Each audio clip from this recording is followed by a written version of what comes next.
Suicide bye जी aspirant इन कोटा। क्या इसका हिंदी अर्थ हुआ? चलिए समझते हैं। सुसाइड, सुसाइड का अर्थ होता है आत्महत्या। बाई के द्वारा, जी, देखो जी की फुल फॉर्म होती है joint entrance exam. J for joint, E for entrance, E for exam, joint entrance exam. Aspirant, aspirant का अर्थ होता है आकांक्षी। आकांक्षी मतलब इच्छा रखने वाला, है नहीं? तो जी एस्पिरेंट कौन हो गया? जी की इच्छा रखने वाला, अर्थात जी के लिए तैयारी करने वाला। इन कोटा, कोटा में। तो क्या सेंस हुआ कि कोटा में जी एस्पिरेंट के द्वारा आत्महत्या। सिंपली अगर समझें तो कहने का मतलब यह है कि कोटा के अंदर एक स्टूडेंट जो कि जी का एस्पिरेंट था, जी के लिए तैयारी कर रहा था, तो उसकी आत्महत्या का मामला।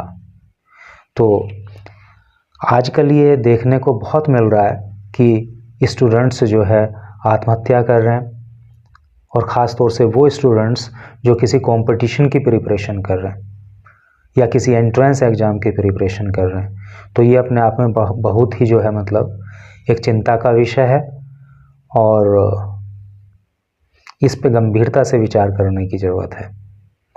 चलिए पढ़ते हैं आगे। ये कुछ पोर्शन को इन्होंने हाईलाइट किया है। फर्स्ट ऑफ ऑल इसको पढ़ लेते हैं। डिसीज्ड, देखो डिसीज्ड का हिंदी अर्थ होता है मृतक। विवेक कुमार 18 जो ब्रैकेट में लिखा है ये उसकी एज लिखी है। तो मृतक जिसका नाम विवेक कुमार था, उम्र थी उसकी 18 साल। हु हेल्ड, देखो हेल का मतलब होता है निवासी होना, और वो निवासी था अर्थात वो रहने वाला था कहाँ से? फ्रॉम अनूपपुर, अनूपपुर का इन एमपी, एमपी मतलब मध्य प्रदेश। तो मृतक विवेक कुमार जिसकी उम्र 18 साल थी, वो मध्य प्रदेश के अनूपपुर का रहने वाला था। हैड एनरोल्ड, तो उसने एनरोल किया था। पास्ट परफेक्ट टेंस का प्रयोग है क्योंकि हेल्पिंग वर्ब हैड आ रहा है और मेन वर्ब की थर्ड फॉर्म आ रही है। तो उसने एनरोल किया था। एनरोल का मतलब होता है नामांकन करना। तो उसने नामांकन किया हुआ था इन एक कोचिंग इंस्टीट्यूट, कोचिंग इंस्टीट्यूट में, यानी कोचिंग संस्थान में, इन अप्रैल में। ठीक है, कहने का मतलब यह है कि ये मृतक जो विवेक कुमार था जिसकी उम्र 18 साल थी, जो मध्य प्रदेश के अनूपपुर का रहने वाला था, उसने अप्रैल महीने में एक कोचिंग संस्थान में अपने आप को एनरोल किया था, अर्थात वहाँ पे उसने नामांकन कराया था, अर्थात वहाँ पे उसने एडमिशन लिया था, वहाँ पे वो तैयारी कर रहा था। ठीक है, तो अब चलिए इधर डिटेल में पढ़ते हैं न्यूज़ को। यहाँ लिखा है एन 18 ईयर ओल्ड स्टूडेंट। देखो 18 ईयर ओल्ड का मतलब हो गया 18 साल का, एन का मतलब एक, तो एक 18 साल का स्टूडेंट मतलब छात्र, फ्रॉम से मध्य प्रदेश, मध्य प्रदेश से अर्थात मध्य प्रदेश का रहने वाला।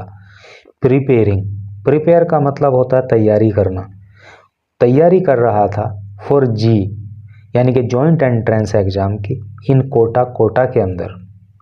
अलेजली, अलेजली का मतलब होता है कथित रूप से, ये मैंने एरो लगा के इधर लिख दिया, कथित रूप से, और ये एडवर्ब होता है क्योंकि ये वर्ब की विशेषता बताता है। डाइट, डाई का मतलब होता है मर जाना, तो वो मर गया। बाय सुसाइड, आत्महत्या करके। On intervening Friday Saturday night, intervening का मतलब होता है बीच की, यानी फ्राइडे सैटरडे नाइट, यानी कि फ्राइडे और सैटरडे के बीच की जो रात थी, तो उस रात में वो आत्महत्या करके मृत्यु को प्राप्त हो गया। तो क्या सेंस इसका हो रहा है कि एक 18 साल का छात्र जो कि मध्य प्रदेश का रहने वाला था, जी के लिए तैयारी कर रहा था कोटा के अंदर, तो वो जो है फ्राइडे सैटरडे की नाइट को आत्महत्या करके मृत्यु को प्राप्त हो गया, यानी कि उसने आत्महत्या कर ली, उसकी जान चली गई।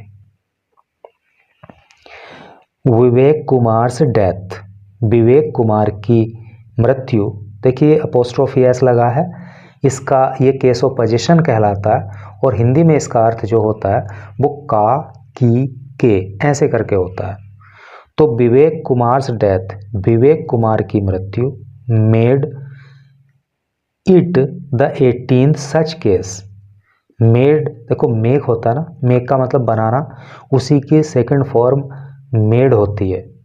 तो विवेक कुमार की मृत्यु ने बना दिया इट इसको the 18th such case, 16th such case, 16वां ऐसा मामला, सच का मतलब ऐसा, केस का मतलब मामला, ऑफ सुसाइड आत्महत्या का, in the Rajasthan coaching hub, Rajasthan की कोचिंग हब में, कोचिंग हब का मतलब कोचिंग का केंद्र, सो फार दिस ईयर, सो फार का अर्थ होता है अब तक, दिस ईयर इस साल। कहने का मतलब यह है कि विवेक कुमार की मृत्यु ने आत्महत्या का ऐसा 16वां मामला ही बना दिया, यानी कि 15 और स्टूडेंट ने इससे पहले आत्महत्या कर ली है, और विवेक कुमार की ये मृत्यु जो है, जो आत्महत्या करके की गई है, तो ये 16वां मामला है। कहाँ पे? राजस्थान के कोचिंग हब में। और कोटा जो है वो राजस्थान का कोचिंग हब माना जाता है, कोचिंग केंद्र माना जाता है।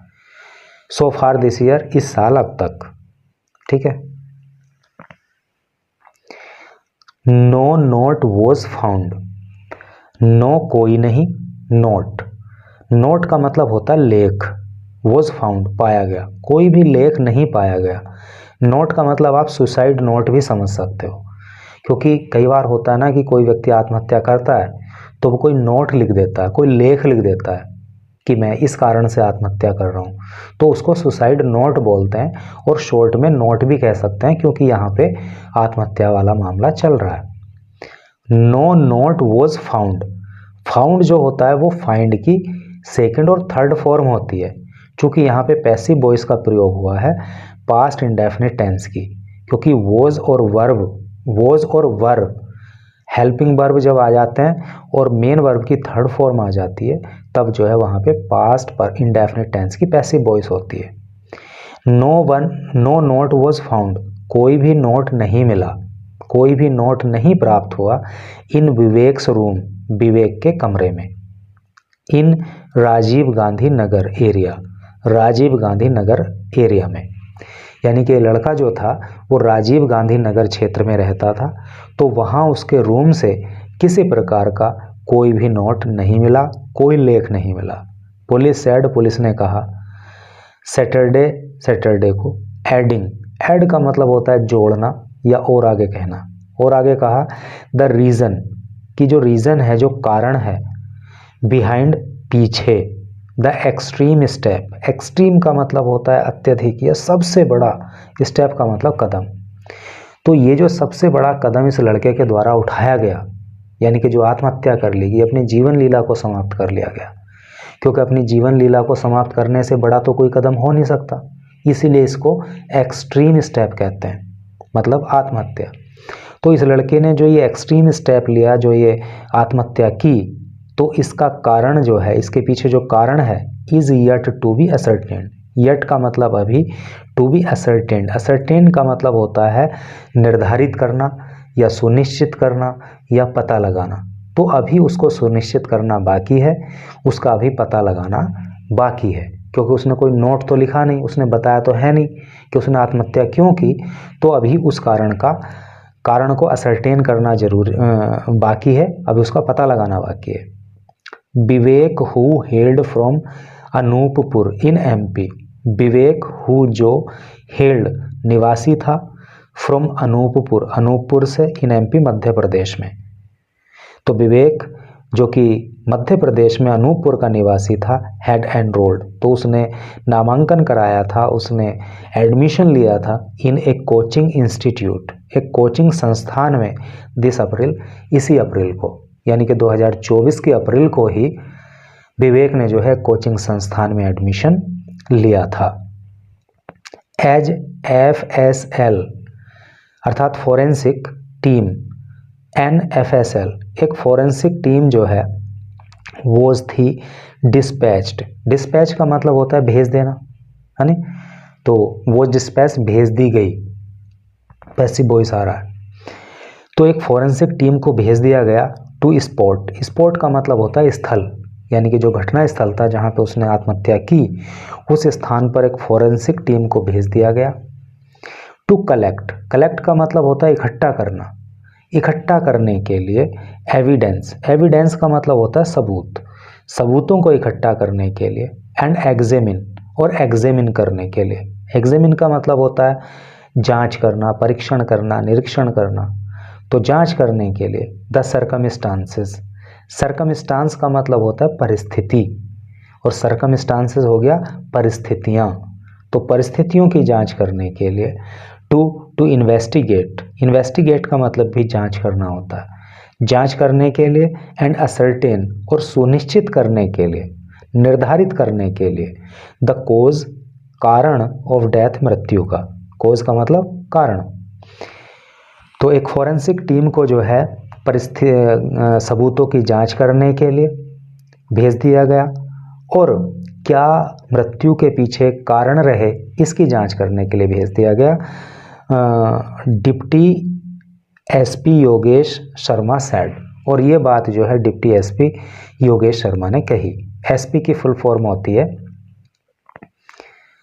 क्या होती है, सुपरिंटेंडेंट ऑफ पुलिस, पुलिस अधीक्षक, अधीक्षक बोलते हैं हिंदी में, ठीक है। विवेक्स पेरेंट्स, पेरेंट्स का मतलब होता है माता पिता।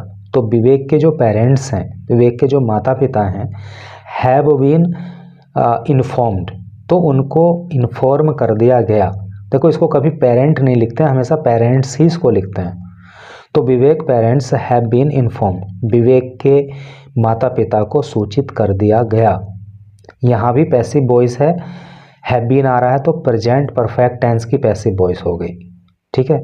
और पैसिव वॉइस में हमेशा थर्ड फॉर्म का प्रयोग होता है। तो इन्फॉर्म्ड यहाँ पे क्या है, इन्फॉर्म की थर्ड फॉर्म है। तो विवेक के माता पिता को सूचित कर दिया गया अबाउट, बारे में, हिज डेथ, उसकी मृत्यु के। द कोप्स सैड, कोप का मतलब होता है पुलिस या पुलिसकर्मी। तो पुलिसकर्मियों ने ये बात बताई। आगे इन्वर्टेड कॉमाज में कुछ लिखा है, उसको पढ़िए। एक केस विल बी रजिस्टर्ड, देखो यहाँ पे प्रोनाउंसिएशन का आप डिफरेंस समझिए। एक केस, एक मामला, विल बी, इसको तो आप पढ़ोगे विल, इसको पढ़ोगे बी। देखो यहाँ पे मैं वे के प्रोनाउंसिएशन को आपको समझाना चाहता हूँ। यहाँ पे विल यानी कि वे, और यहाँ पे बे, वे बे, विल बी। एक केस विल बी रजिस्टर्ड, पता ये इंटरव्यू में बहुत इंपॉर्टेंट होती हैं ऐसी ऐसी बातें, और ये एक दिन में आदमी नहीं सीख सकता, बार बार प्रैक्टिस करने से ही ये चीज़ें सीखी जाती हैं। एक केस विल बी रजिस्टर्ड, एक केस दर्ज किया जाएगा, बेस्ड जो आधारित होगा, on on on on statements, statement का मतलब होता है बयान, बयान पर, बाय द पेरेंट्स, माता पिता के द्वारा, अर्थात उसके माता पिता के जो बयान होंगे तो उसी के आधार पर जो है केस दर्ज किया जाएगा। डिप्टी एसपी शर्मा एडेड, ये बात डिप्टी एसपी शर्मा ने कही। एटलीस्ट, एटलीस्ट का अर्थ होता है कम से कम, याद करना इस वर्ड को, बहुत बार आता है। एटलीस्ट कम से कम 26 केसेस, 26 मामले ऑफ अलेज्ड सुसाइड, कथित आत्महत्या के, बाय कोचिंग स्टूडेंट्स, कोचिंग के छात्रों के द्वारा, वर रिपोर्टेड, रिपोर्ट किए गए थे, बताए गए थे, इन कोटा, कोटा में, इन 2023, 2023 में, या दर्ज कराए गए थे। तो 2023 में कोटा के अंदर 26 कोचिंग संस्थानों में तैयारी करने वाले छात्रों की आत्महत्या के मामले दर्ज वो जो है हुए थे, उनकी रिपोर्ट हुई थी। यानी कि ऐसा बताया गया था कि 26 लोगों ने 2023 में जो है कोटा के अंदर आत्महत्या की, 26 छात्रों ने। तो काफ़ी बड़ी संख्या है और ये नहीं होना चाहिए, ये बहुत ही दुर्भाग्यपूर्ण है, क्योंकि जो युवा हैं, जो छात्र हैं, वो इस देश का भविष्य हैं। अगर इस तरह से प्रतिभाओं का अंत होगा तो कहीं ना कहीं सिर्फ एक माता पिता को ही नहीं, सिर्फ एक परिवार को ही नहीं, बल्कि पूरे देश को उसका नुकसान होता है।